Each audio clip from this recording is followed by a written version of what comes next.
In the end, it was the Congress that got to chant Jai Bajrang Bali, Jai Hanuman. I'm Barkha Dutt, you're with the Mojo story. The Karnataka election has a winner, and it is the Congress party. The Congress seizing the state from the BJP all morning long. At first looked as if it was a tightly contested election, but in the end, actually, the Congress reached exactly the target that it had forecast that it would.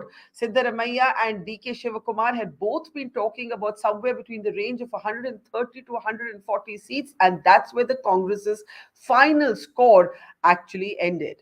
Now, there's a lot to discuss as we look ahead at what this election result means, not just for politics in Karnataka. Remember, the Congress still has to choose a chief minister, but also for national politics if there are extrapolations to be made for national politics at all. The Congress has lost no time in ironically going from a campaign that it ran as a local election to making it about national politics. Jairam Ramesh of the Congress party tweeting, "The Congress has won, the Prime Minister has lost." His reference, of course, was to the very aggressive frontline campaigning by the Prime Minister in this campaign, which could not in the end deliver the BJP's much vaunted double engine formula.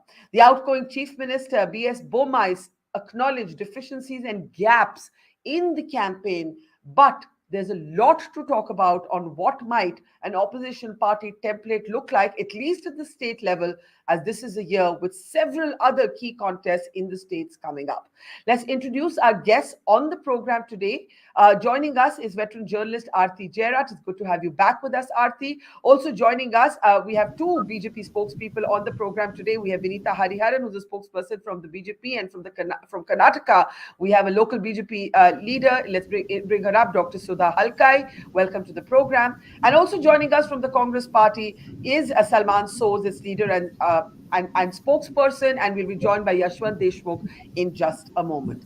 Let me start first, though, by playing out the reaction of Rahul Gandhi. What did Mr. Gandhi say in the immediate aftermath of this very significant Congress victory? One that was that can be almost counted as a political lifeline for the Congress that really needed this win, and in the end, the Congress fought hard and won handsomely. Listen in. Can we play this? We need the sound on it. कार्यकर्ताओं को, सब नेताओं को, और जो हमारे सब नेताओं ने कर्नाटक में काम किया, उनको बधाई और धन्यवाद देता हूं।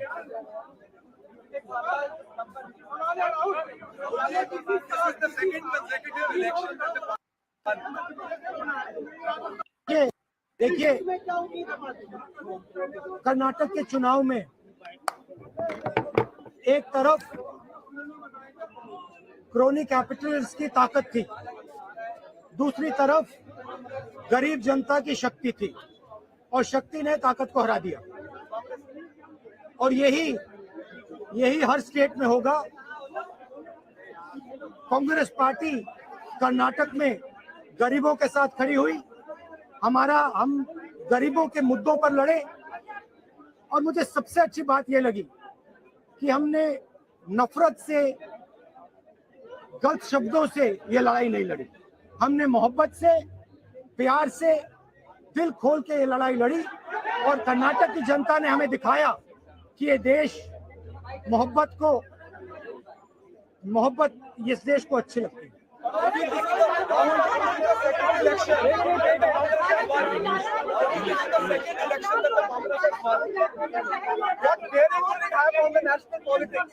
कर्नाटक में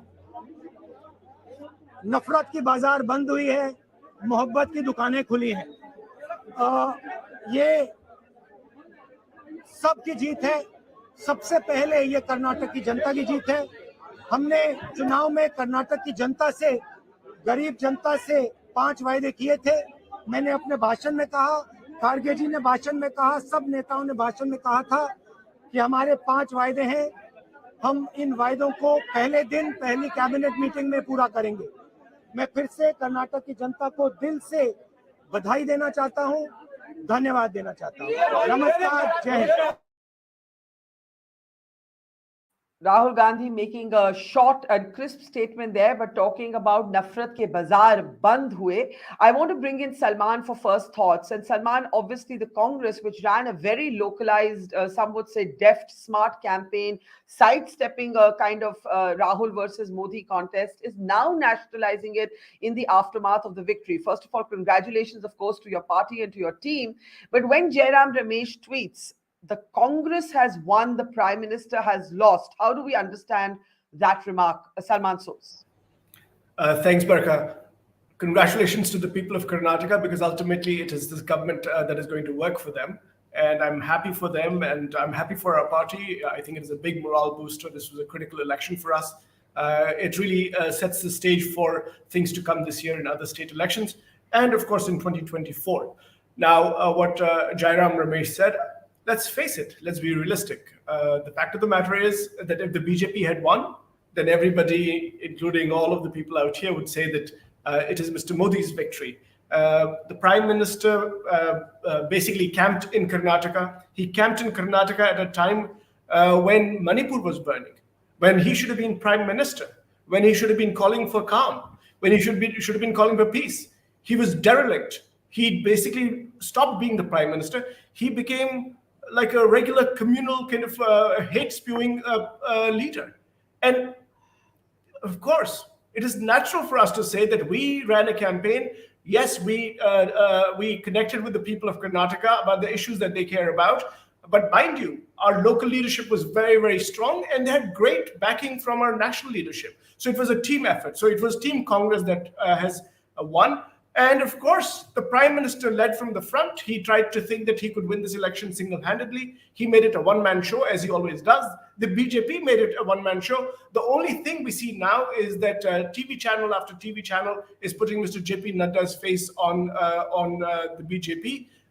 That is the way the BJP is. It is all about Mr. Modi when he wins. It is all about everybody else when they lose. But the fact of the matter is that Jairam is absolutely correct. This is this is a Team Congress win. This is the loss of the Prime Minister. They should introspect. In fact, I think that Mr. Yogi must be very happy that Mr. Modi did not visit UP because Mr. Yogi seems to have done well. So this is the Prime Minister's loss, and he should take it. Okay, we'll have, yes, in parallel, we must tell our viewers that there were local elections in Uttar Pradesh, where the BJP has done exceedingly well, and we'll have those numbers up on our screen in a moment from now. You can see the reference that Salman was making there to the UP municipal elections, where the reference is, of course, to Yogi Adityanath now emerging as a power center of his own. Oh, I thought you were going to show us the UP numbers, and that's why we went to a different graphic. Let's have the UP numbers up in a moment from now. But Aarti, as we actually look at the broader picture, you've been warning against extrapolating for national politics. But now you've seen how the Congress has responded. Do you agree with that? Well, I think right now the Congress is very happy. So, I think we should give them a day off to, say things. And naturally, they would like to for the Prime Minister, because the Prime Minister spent so much time and devoted so much energy, to this campaign in Karnataka. I still would hesitate to extrapolate from this to 2024. There's a long road ahead. There are many, many options have to be crossed. The opposition, for instance, has to get into some kind of a seat-sharing arrangement. Maybe not an alliance, maybe not a coalition, but at least some understanding on the ground on seats. And I think the role of the Congress is very key here, because having won this Karnataka election so convincingly and so handsomely, I hope the victory doesn't go to their head. I think one of the reasons the Congress won this election is because it kept its head low, on the ground, addressing local issues, putting local leaders in front. Priyanka campaigned, it's true, Rahul campaigned, but they were more in the background, lending a supporting role to their local leadership. So I hope, the Congress continues in the same way, because if the Congress ego gets bloated, then there is going to be no kind of opposition unity whatsoever, and then it's a runaway victory for Modi. On the other hand, if the opposition can get some kind of a seat understanding in place, the BJP may still win because Modi is, after all, a very charismatic leader. But at least there will be a fight, there will be a challenge, and maybe the elections will be interesting. Yeah.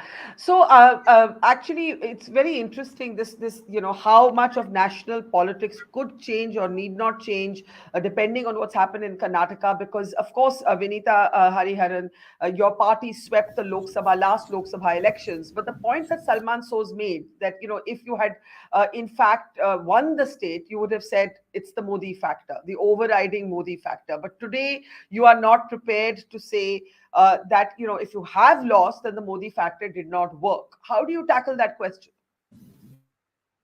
So, first of all, we are gracious in our loss, and we congratulate the Congress for having come out of the ventilator and got a gasp of fresh air by swaying the voters away with various kinds of politics that they've played on the ground. But whatever it is, the winner takes it all, and we congratulate them. We're gracious in our loss. But at the same time, I would like to say that, so if it's the Congress win, is it Rahul's win or is it Sonia Gandhi's win and not the the local leaders who have won there? So whatever it is, let's not get personal. So we are going to consolidate on our strengths and work on our weaknesses, and going forward, 2024 will be an absolutely different game altogether for the BJP, and we know how to come out of such crisis. We have done in the past. And so we have a party which we've risen like a phoenix from the ashes in the past as well. So I don't think the Congress should get so bloated in their victory, which has come after such a huge gap. So let them let them take, like Aarti said, let them take a day off, let them celebrate. We have no issues in that. But at the same time, so we would definitely not call it a Modi versus Congress, conflict here, or Modi versus Congress fight. And Modi was just there to actually speak for the development paradigm that BJP stands for and will stand for also in the future. Before I come to Dr. Sudha, I actually have a brief question for Salman. Salman, you make the fair point that, if the BJP had won, they would have definitely credited the Prime Minister. So then why not look at the Modi factors, in the context of a defeat? Fair question. But the question also applies to you. Had you lost, you wouldn't have called it the defeat of Rahul Gandhi.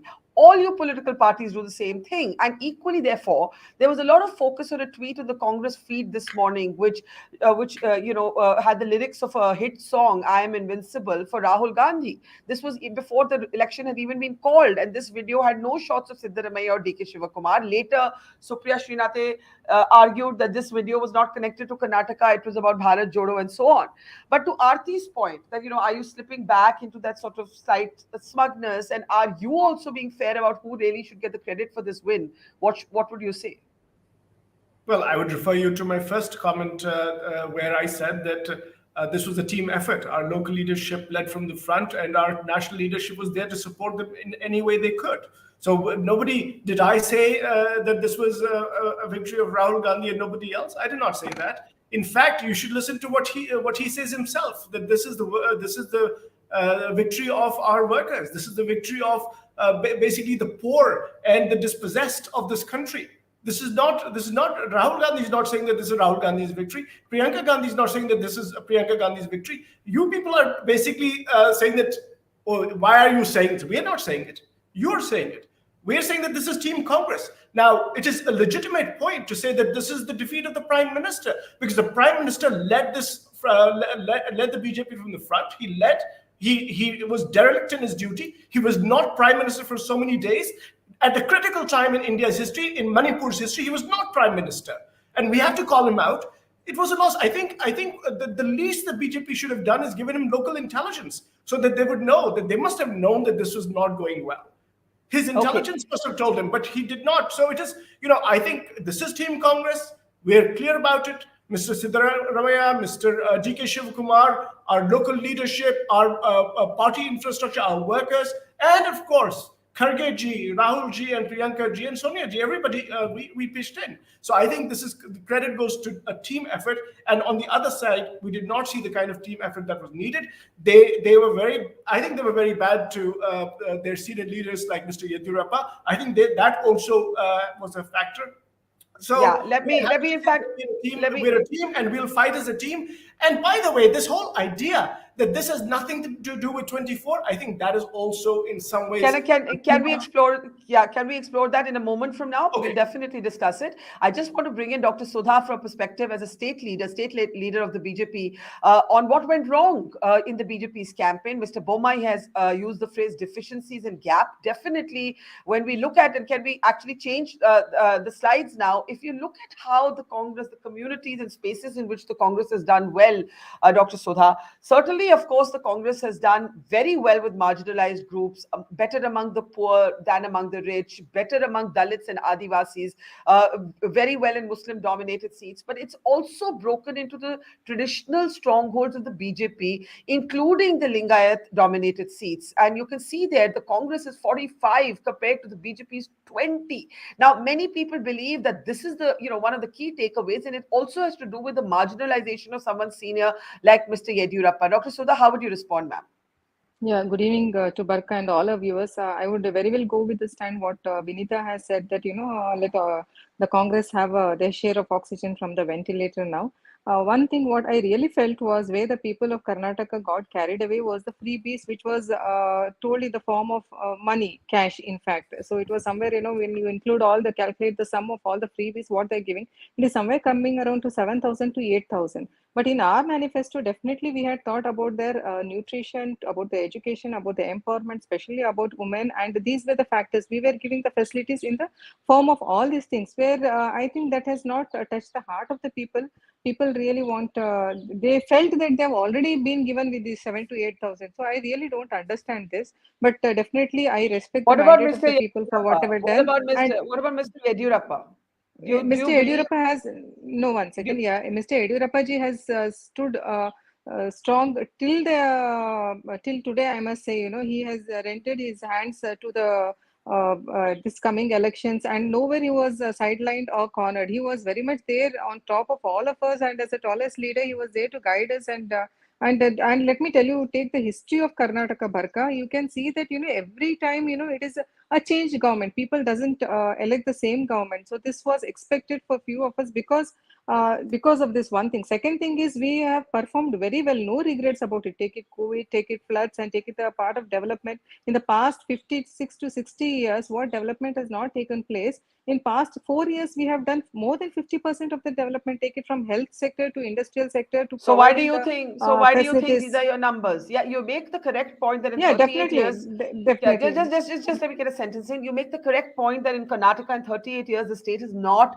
re-elected a chief minister. I take that point, but look at your own traditional strongholds. The Congress is not just consolidated in its own sort of traditional seats. It's also broken into yours. So there has to be a reason, right?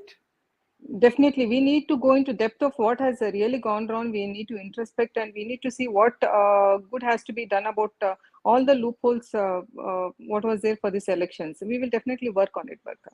Okay. Now, I want to play out before I come to my next set of questions, and that is on religion and politics. Now, remember, this was a state where the hijab was an extremely polarizing issue. The education minister who enforced the hijab policy has lost. As a matter of irony, Congress has won in the Kolar seats. That's where Rahul Gandhi made his contentious speech, for which he is now facing conviction from Parliament. Just some ironies there. But there was this also sort of very volatile argument over the Congress proposal to ban the Bajrang Dal. The Congress leadership during the campaign was nervous enough that Veerappa Moily actually dialed back that proposal in the manifesto. But today, the Congress responded with full gusto, chanting slogans, Jai Hanuman, Jai Bajrang Bali at the Congress headquarters. This was their answer to the BJP. Listen in, just watch this little clip.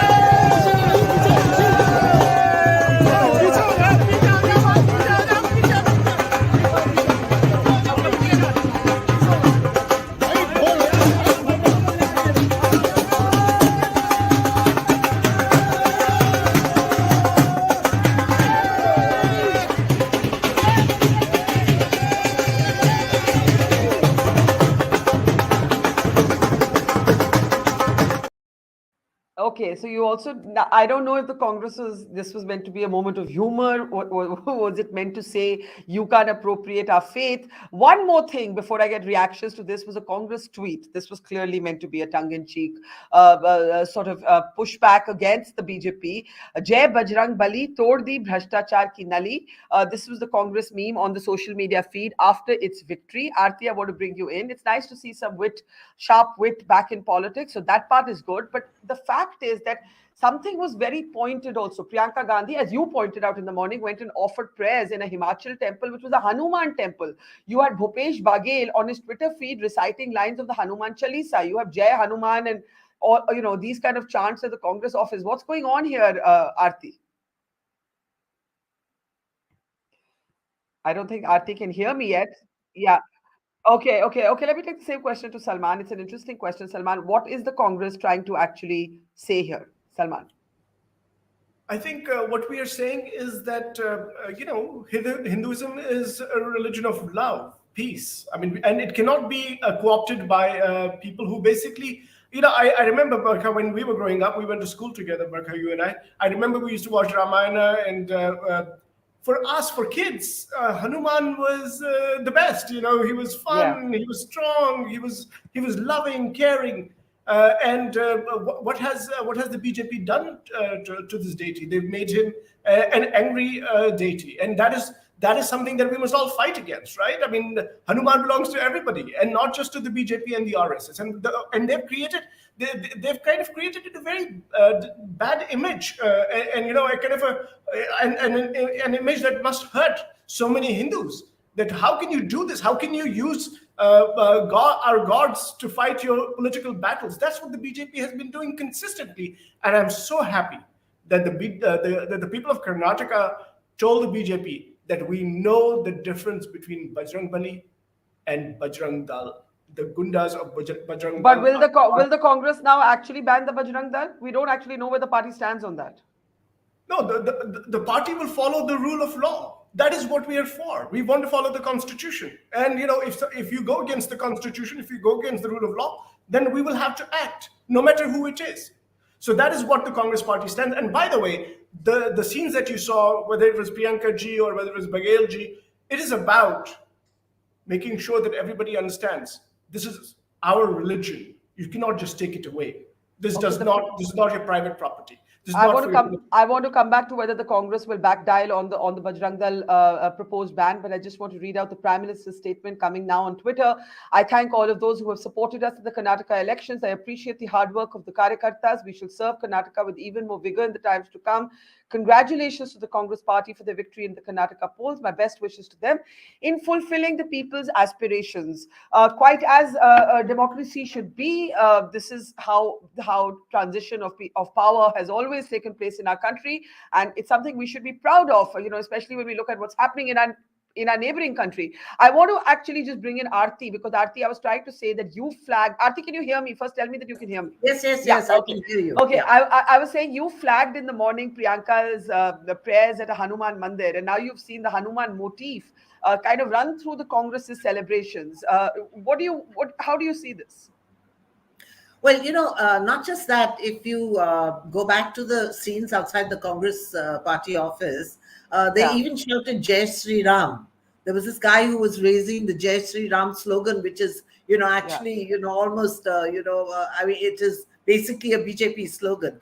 So, I think that, what is really good is that there is now an aggressive effort by not to reclaim Hindu slogans, Hindu faith, Hinduism, and everybody was so scared to say anything because, the BJP, it somehow seemed to be the BJP stuff, Now, it's really great if other parties can go back onto that turf and reaffirm that, look, we're Hindus, we're Muslims, we're Sikhs, we're all of us together living in this country in harmony, in a kind of secular setup. I think that this is really the message that comes through, from the election results in Karnataka, that it is a reaffirmation of secularism, not pseudo-secularism, but real secularism, where, Hindus will shout Jai Hanuman, and, the Muslims will, go and do their namaz, and the Christians will go to church and that's what India is, right? We all Yeah. practice our faith. And I'm glad to see them do this. They're not now shying away from, asserting it and telling the BJP that, I'm sorry, you can't claim Hinduism and all the Hindu gods as your own. They are ours too. Yeah, I think that's a very important point. Meanwhile, before I get the BJP to respond to this, I'm just seeing a update from Sharad Pawar. He's issued a statement. The BJP is going out of power. This is important because there was great speculation that Sharad Pawar might shift sides. BJP is going out of power in most states like Kerala, Tamil Nadu, Karnataka, Telangana, and so on. He lists a whole set of states. When the Lok Sabha elections are held in 2024, we can predict the picture of the country from the Karnataka elections. It can be said that Rahul Gandhi's Bharat Jodo Yatra was useful in the Karnataka elections. People have already rejected the idea Modi hai to mumkin hai. This is Sharad Pawar's statement, which is very, very interesting given the fevered speculation about whether Mr. Pawar will stick with the Congress side. Vinita and Dr. Sudha, I want you to, the Congress has also shared a slide about how the areas that the Bharat Jodo Yatra traveled through have performed. So clearly Rahul Gandhi is or the Congress party is not letting go of this moment to assert that there is a Rahul factor in it as well. They're not saying this is only a local win. Vinita Hariharan and Dr. Sudha, your responses. I'll start with you, Vinita.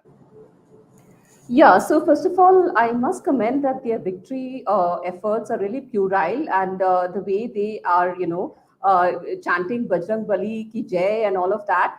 So is it like turning secularism on its face? And now is Congress a Hindu party, or is BJP a Hindu party as alleged by the Congress? So that is one I would like to say about the celebrations, and I think it's extremely base, and we don't even want to respond to that. As I said, we are gracious in our laws. And secondly, about Modi hai to mumkin hai, it continues as a slogan, and it will continue. And as just as this, when it suits the Congress, they say it's Rahul's Bharat Jodo Yatra. Otherwise, they say it's the local leaders in Karnataka who have won the elections for them. So they better be straight in their victory statement. And so we know where we have to work, and we will consolidate on our strengths, and we'll work on our weakness for sure. And 2024 is not going to be the same game. I repeat, Barkha, we will work on this, on the regional factions and the regionalistic sentiments that is there. So is so pronounced in the south of India, which is I think what we are missing, and we'll work on it. Dr. Sudha, who will be the leader of the Karnataka BJP? Is Mr. Yediyurappa going to have to be brought back? I would really not like to comment on that, because my seniors are there in the party, in the parliament, in the state, so they will take a call on it. And Barkha, definitely I would like to reply to Mr. Salman what he has said, regarding Bajrang Dal. Bajrang Dal is not an organization which is unconstitutional. Actually, PFI was an organization, it was a terror organization, which the Congress has backed complete support in 2015-16, and they removed all the cases against PFI and let 1,700 people who were charged with PFI, let them free off. So this was something unconstitutional, not Bajrang Dal. Bajrang Dal has got the ideology of Seva, Sanskar and Suraksha, and they are against cow slaughtering, they're against anti-conversion, they're against love jihad. And definitely Congress has told that once it comes back to power, they are going to come back with a anti-cow slaughtering bill and all the other things. So that's the reason they have already decided to ban Bajrang Dal, because Bajrang Dal stands to hold the integrity of our country, our culture, our heritage. They are not any into bomb blasting, or they are not into any suicidal So bomb I attacks, must I ask, must say. Salman, because Salman, you didn't give me a direct answer to that question. The manifesto initially said,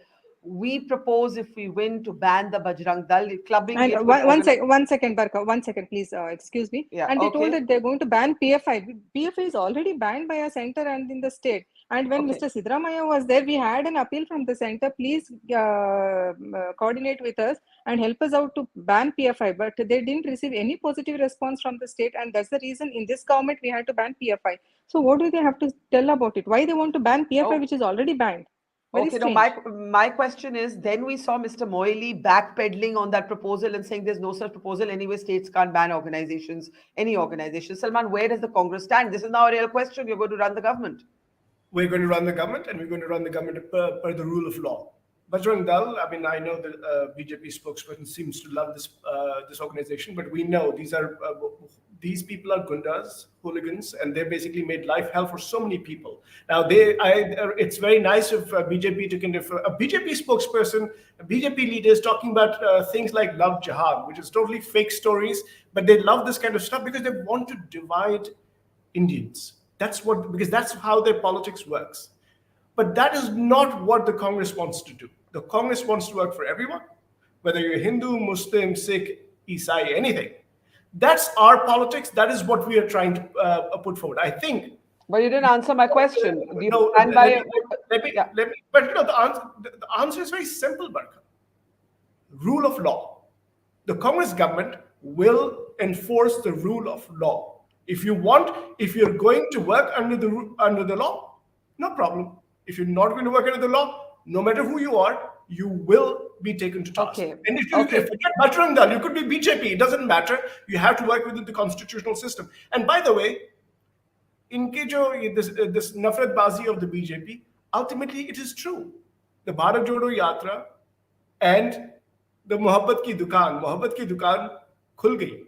That is what has happened here. And the people of Karnataka have given this verdict. It's not the Congress party. The people of Karnataka have told the BJP, they've told the Prime Minister, you came here, you gave us your spiel, you gave us your slogans, which are religious slogans. You told people, go and use Lord Hanuman and then cast your ballot for us. You blatantly, you violated the Constitution. You do not care about the Election Commission of India. And the people of Karnataka told you, okay, we will show you. You may not listen to the Constitution, but we will hold you accountable. And they did. Okay. Congratulations to the people of Karnataka. Okay, I think we'll have to watch this space to see what happens with the Bajrang Dal. But I want to move on to a more immediate decision that Salman, your party, will have to take. Who will be chief minister? Now, the fact is that typically Mr. Siddaramaiah would have been the automatic candidate, but D.K. Shivakumar, the organization man, the go-to man, in a way, the man who's powered the energy, as it were, from the back of this campaign, he, in an interview to me and several others, came out in the open and said he would like to be chief minister, but he'll discuss this after the results. He said this before, of course, the results. Now, today he was very emotional. He was crying as he spoke about how Sonia Gandhi had come to meet him in jail. He was jailed on corruption allegations. I just want to listen to this statement and then get responses to this. Listen in. Leaders, my always leaders. They have worked hard. People have exposed faith to this. The leaders have supported us. It's a collective leadership. We are jointly working. I've said in the beginning, joining here is the beginning. They work. Together is the progress. Working together is the success. That is what I said on the day. I assured Sonia Gandhi, Rahul Gandhi, and Mr. Kalika, that have delivered Karnataka. I can't forget Srimati Sonia Gandhi coming to keep chain. Mic down. Put me in the jail.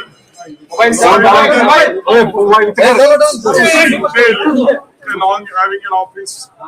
That is the confidence what Gandhi family and the Congress party in the entire country restored on me. I thank all my leaders in the state, including Mr. Siddaramaiah, all the MLAs, all the party officers, and the workers of the block to the booth level who took up the responsibility. It is not one effort, including my ACC office bearers, my general secretaries, in-charge general secretaries, secretaries. They work like a block on the office bearers, and all of them are responsible. I have a lot of things to tell. I will come later. I will meet you in my Bharat Jodo Bhavan, and I'll meet you.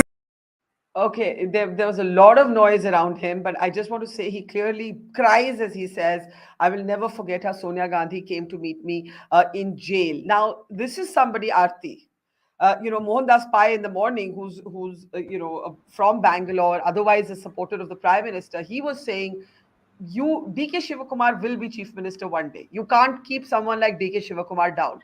The Congress has to avoid a Rajasthan-like situation. How do you think they might manage the Siddaramaiah, D.K. Shivakumar contesting ambitions? Aarti? I don't know. It's a very, very tough call for the Congress to take. I mean, both have very openly expressed their ambitions. And, I mean, there's no question that Shiva Kumar has a lot to do with this Congress victory because he has been the president of the Karnataka Congress. I mean, he was the organization man, he led it. But at the same time, I mean, the fact is that the Congress has won a huge number of OBC votes, Dalit votes, scheduled tribe votes. And, as you know, Siddaramaiah is, from the backward class. So it's a very, very tough choice for the Congress to make. I just hope, the Congress has learnt lessons from Rajasthan where they were just not able to handle that ego battle between Sachin Pilot and Gehlot. They have managed to handle the problem in Chhattisgarh. Where they had apparently promised, 2.5 year term to the two contenders. But in the end, Baghel seems to have won and Baghel is still there. And T.S. Singh Deo has kind of, retreated. And they have managed to, handle that. So, I mean, listen, I think the Congress knew that this battle was in the offing. They also knew that they were probably winning Karnataka.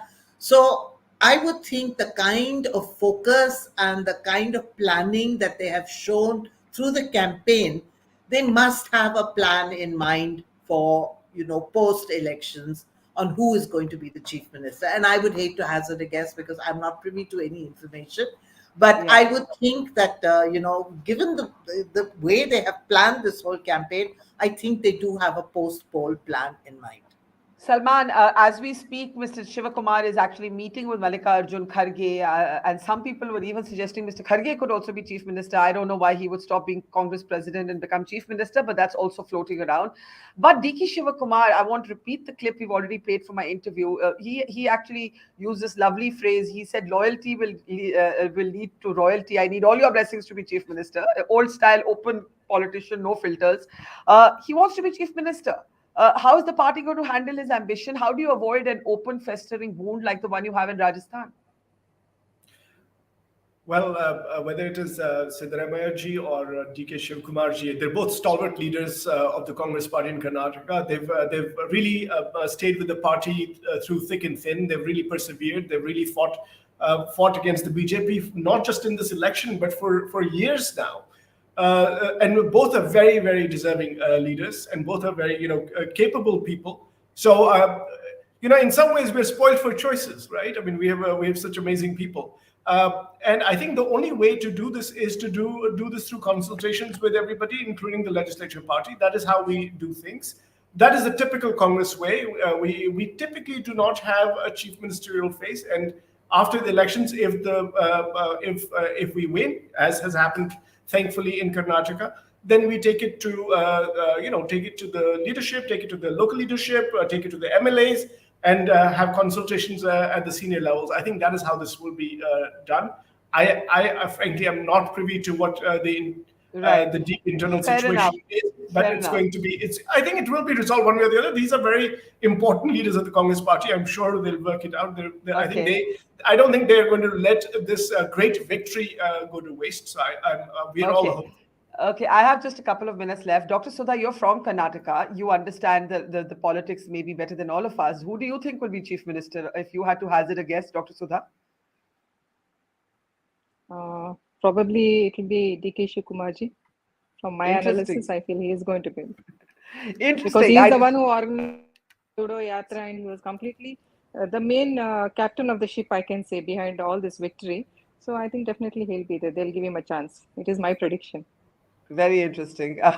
Okay, that's just an input from the political adversary, which is interesting. This is how DK Shivakumar's role is perceived.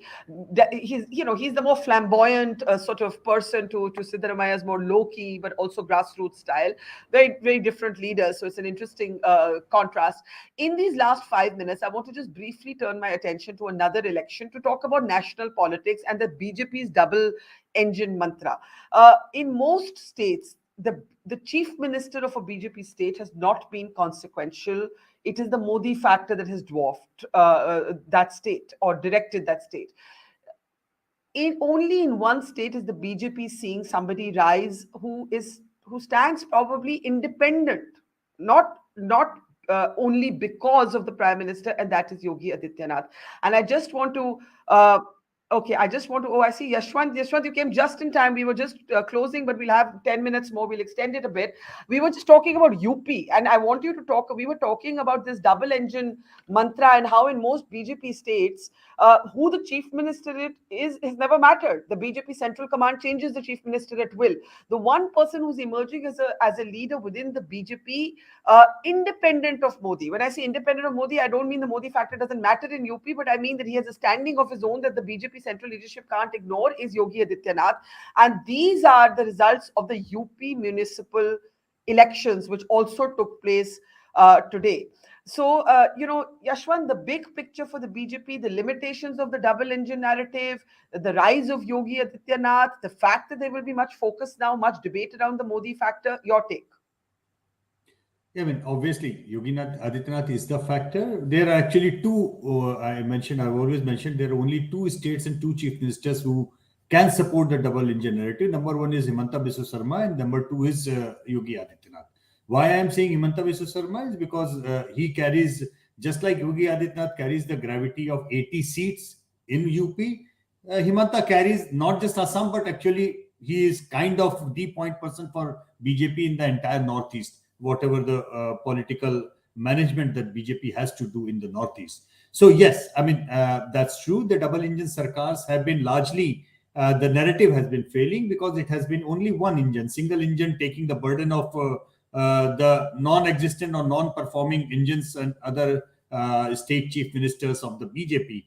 In the last many years, Barkha, in our Mood of the Nation poll that we do for the India Today group and otherwise in trackers as well, in our CM rankings, the top 10 chief minister hardly is one or the two from the BJP. The bottom 10 chief ministers are full of the BJP chief ministers. It has been consistent over there, quite some significant number of waves, as we can say. So this certainly is this narrative is not working for the BJP. It's not working for them. I think the BJP central leadership has more or less understood that. And even then, to give due credit to them, they, even in a lost battle, they put the entire might in the campaign. And I can kind of sense why exactly they do it, Barkha. Remember the Mahagathbandhan which swept, in Bihar and many other elections where they swept. The BJP lost in the assembly election. But somehow, the campaign of Mr. Modi is kind of a thing which goes into kind of fixed deposit with the voters, and they kind of give it back when the Lok Sabha elections are there. So one interesting point you're also making, Yashwant, is that for the BJP, its central leaders are the stronger political asset, and for the Congress, it's I will dare to say the reverse, but Salman will not agree with me. What would you say? No, I know Salman Bhai would agree with this one, but I have in plain political analysis term, and I'm only talking about data, Salman Bhai. No personal, I have nothing personal against any politician. They are as good as bad as it can be, I mean, honestly speaking. But yes, when I look at the data and everything, I get this feeling that BJP central leadership is their asset and their local leadership is their liability. For the Congress, it is just the other way around. I can sense that, that Congress won Himachal, for example, largely because the central leadership kept away from it. By the way, ironically, I'm so sorry I'm interrupting you, but my producer just told me that Yogi Adityanath just held a press conference in UP and he gave the credit to Prime Minister Modi. So we were just talking about how he stands aside or independent of Modi to some degree. Do we have the statement ready? If we can play it. Otherwise, we can move on. I just wanted to make that point. But Yashwant, okay, wait. Yashwant, while we're on that, the Congress today released an image on their Twitter feed arguing about the impact of the Bharat Jodo Yatra in Karnataka. And we're bringing up that slide. I want you to talk a little bit about that because I know you've been tracking it for the last year plus. Yeah, Bharat Jodo Yatra arguably, delivered for the Congress, and largely because actually without the Bharat Jodo Yatra, it would have been troublesome for the Congress. because that yatra provided a platform for the warring factions of the Congress to come together and walk along Rahul Gandhi.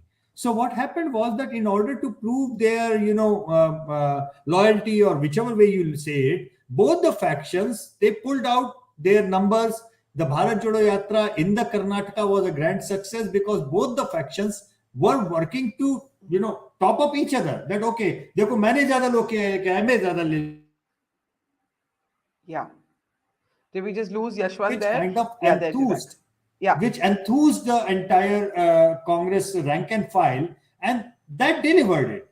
But it was the impact of bringing the warring factions together. That's it.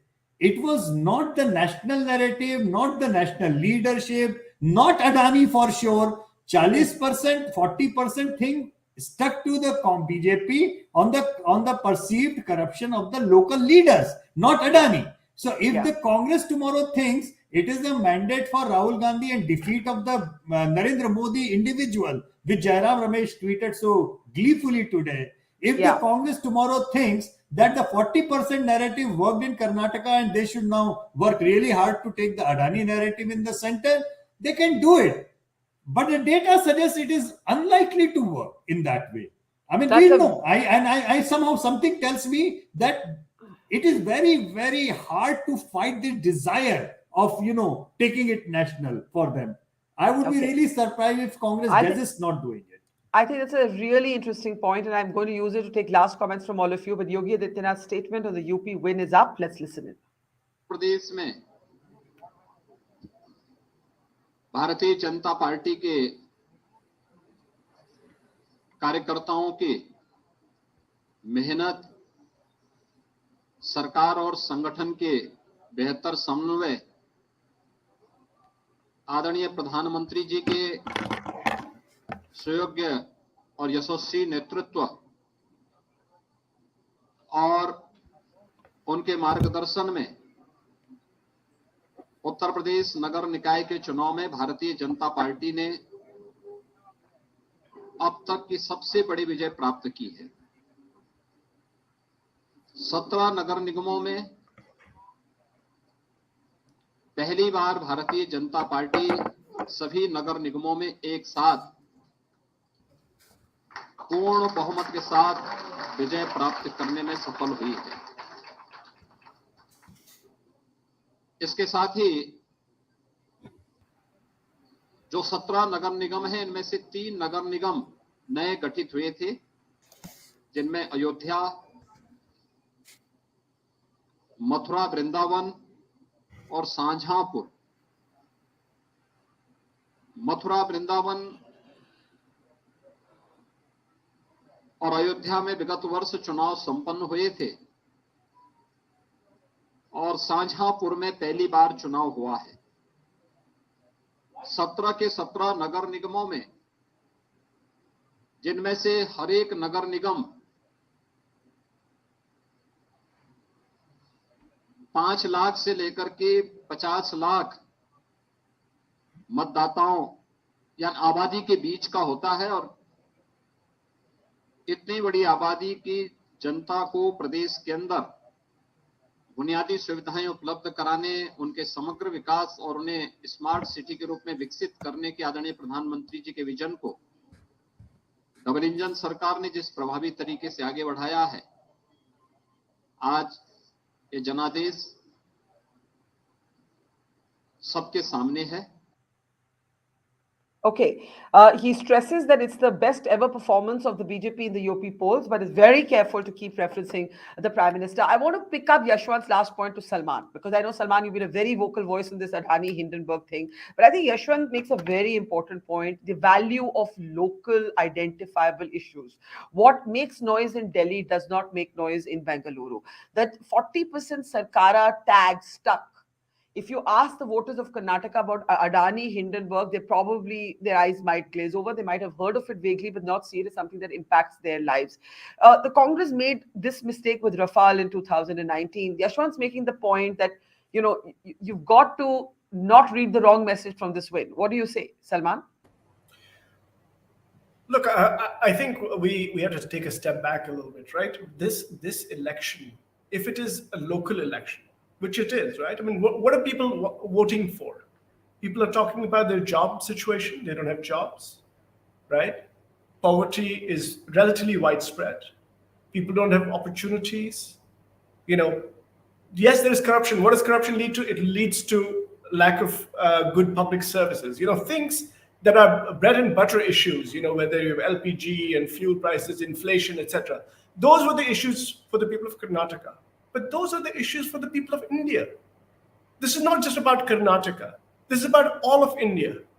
So I fail to understand why these issues would resonate in just an assembly election and not across the country. In the same way as a state can vote one way in an assembly and exactly a different way in the Lok Sabha. We have Delhi as a key example. Karnataka did, Karnataka was swept by the BJP in the Lok Sabha elections. We don't know what will happen in the Lok Sabha elections. But Barkha, let us now go back to 2019. And Yashwant, of course, is a very capable pollster, and he knows about 2019 and all the other elections. The fact of the matter is that before Balakot and all that, before Pulwama, that was a different Lok Sabha election. I'm not suggesting here that Mr. Modi and the BJP were going to be routed in that election. But nobody here can tell me that before Pulwama, it was the same election as it was after Pulwama. It was a very different election. And I can tell you that after this election, and when we have 5 other state elections coming up, and then there's the Lok Sabha election, I think these kinds of local issues are going to be fought over in all of these state assembly elections. And then many of these issues are going to also resonate at the Lok Sabha level. Now, I'm not suggesting that because now today, Congress won 136 or 137 seats, which probably translates into 16 or 17 Lok Sabha seats for the Congress and 9 for the BJP. That is how it is going to be. But I'm suggesting that we should not just think that because we have a Lok Sabha election and Mr. Modi is now going to win 25 seats again in Karnataka. So I think I'm just saying we don't know. I am merely arguing we don't know. We don't know. But we don't know. We don't know, Barkha, but we do know one thing, that if you keep losing state assembly elections, some of that is going to stick to your national ambitions as well. If it doesn't, that's kind of that would be strange to my mind. I think let's take that around in last comment. Okay, Vinita, go ahead. Vinita, can we unmute Vinita? Yeah, so definitely. So see, double engine sarkar is about cooperative federalism. So it's about, see, mohabbat ke dukaan is all very good to hear, but then you need to bring food to the table. So you need to have funds for that, and you need to have the support of the center for that. So that is what is called double engine sarkar. And we hope the Congress can take forward the government with stability in leadership and stability in economy. And they have absolutely no right to talk of poverty and joblessness, because we know how much we've come far ahead of the game in the last 8.5 years across the country. And those results would speak in 2024 for sure. Sudha, if you want to add to that, and then I'll give Aarti and Yashwant the last words. Dr. Sudha. Yeah, definitely. I would like to talk about unemployment. I would like to say that 55 lakh people were given employment, one thing. Second thing is, take the unemployment rate, it is 2.6% in Karnataka, Barkha, whereas in the states which are led by Congress, take it Telangana, it is more, take it Kerala, it is more, take it Rajasthan, it is almost 26%. So what do they have to say about it? And regarding the hike in the fuel for Karnataka was 3 rupees, whereas in Telangana it is 4.5 rupees and Kerala it is 7 rupees. So anything which is there, stable in Karnataka, it is more on a higher side on the Congress-led government. This is one thing what they're talking about fuel. And regarding LPG also, they're saying we would like to say that we have given LPG connections to gas connections to 38 lakh people of Karnataka, and all the basic amenities, including pure drinking water and toiletries, to almost 42 lakh toilets, that is Sauchalayas were given. And that's what Vinita said. Let's not talk about poverty. It was just not a dialogue. Do you believe this will have an impact? Do you believe this will have an impact on the Lok Sabha elections in Karnataka? Absolutely no. Absolutely. Why? Why not? Why not?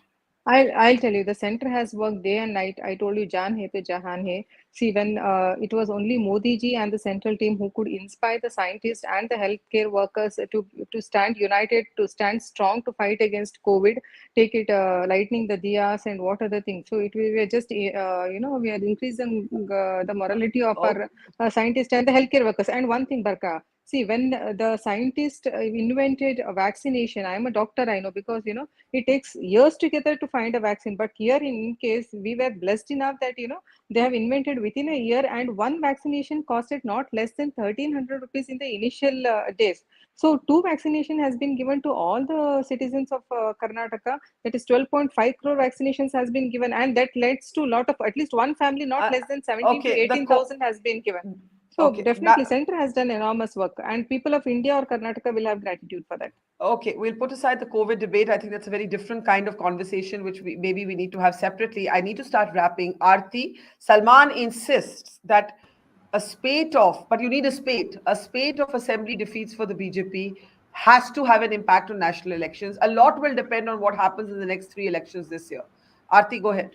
No, absolutely, Barkha. I think I mentioned this on your show earlier that before we jump to 2024, we have to see whether the Congress has learnt lessons from this Karnataka victory and they can carry those lessons forward to Madhya Pradesh, Rajasthan, and Chhattisgarh, where they will be fighting the BJP, in a straight contest. So, let's see how those results shape up, and let's see whether the Congress, sort of again does this low key ground level campaign, putting the state level leadership forward, and also simultaneously while they're fighting these elections, some kind of backroom work has to happen. Some backroom channels have to go on. Some backroom talks have to go on between all the opposition parties on how they are going to face the Modi juggernaut in 2024. And, so let's see how those talks pan out. And of course, if another Pulwama type thing happens, then, nationalism will become the electoral motive for 2024. And on that, I'm afraid the BJP is unbeatable. So there's lots of Yeah. things ahead. Yeah. There are multiple X factors and Y and Z factors Multiple, as well. multiple. Yashwant, I'm giving you the last word. I'd like to ask you, what for you is the most significant lesson that both parties should learn from this election? The most important lesson for the BJP, the most important lesson for the Congress. Before that, just briefly reading out Priyanka Gandhi Vadra's statement.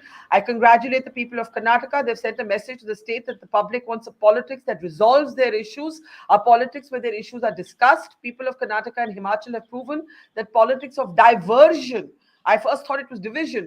Diversion will not work anymore. That, let's talk about things that matter. Now, my question to you, Yashwant. One lesson from this election for the BJP, one lesson for this election from the Congress. Yashwant.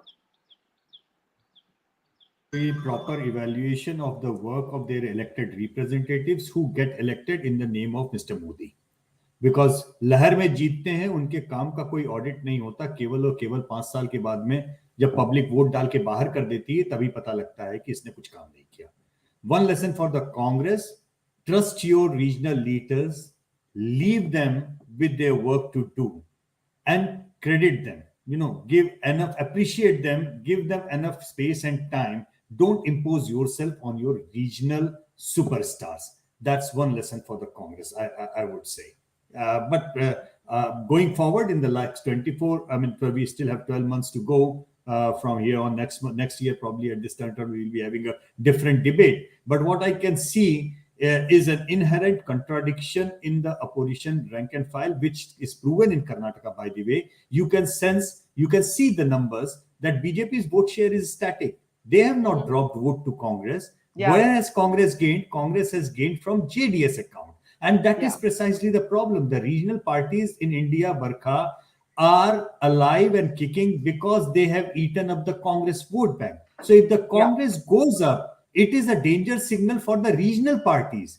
BJP going up is not a danger signal for the regional parties. So this is where we are looking at. And now, before the 3 elections of Rajasthan, Madhya Pradesh and Chhattisgarh, there is an even more important election of Telangana, because that is down south. And that is another state where the battle is not who is going to form the government. The battle, like in West Bengal, is like who is going to be the principal opposition in Telangana.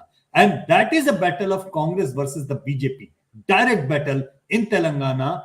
BJP wants to replace Congress as the main principal opposition in Telangana. Congress wants to retain that position. And if Karnataka verdict can give any fillip to Congress in that one, that remains to be seen. That is going to be a really I think that's I think that's a really important point. The paradox of opposition politics, where national strategy comes into direct collision with state strategy and state ambitions. We'll have to leave it there. It's been a long day for all of you as well. Thank you so much, Aarti, Vinita, Sudha, Salman, and Yashwant, of course, and to our audience who stayed with us all day. Thank you so much for watching.